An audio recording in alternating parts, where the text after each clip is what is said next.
Alloh taologa istig'for aytishlik juda ham katta xayr barakani eshigini ochadi. Istig'for aytuvchi banda doim Alloh subhanahu va taologa yaqin, Allohni yaxshi ko'rgan bandalaridan bo'ladi. Alloh taolo oyatda Robbilaringga istig'for aytinglar, Robbilaring kechirguvchidir deydi. Istig'forning eng katta foydalaridan biri gunohlaringizni kechirilishligi. Chunki insonga ko'p holatda gunohlari sabablik balo keladi.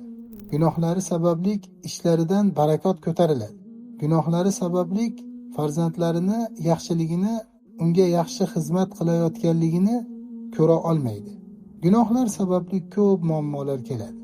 Oyatda esa Allohga istig'for aytinglar, Alloh gunohlarini kechiradi va undan keyin mo'l-ko'l yomg'irni tushiradi va undan keyin mollaringga, farzandlaringga barakotlarni ato etadi. Bog'larga, tijoratga, kasb-hunarga nima qiladigan bo'lsangiz, barchasiga barakot keladi. Nima sabablik? Alloh taologa istig'for aytganligi sababli. Astagfirulloh va atubu ilayh. Allohim meni kechirishligini so'rayman va senga tavba qilaman, senga qaytaman deb banda Allohga yolvoradigan bo'lsa, qalbidan chiqarib Allohga qaytadigan bo'lsa, albatta Alloh subhanahu va taolo gunohlarini kechiradi.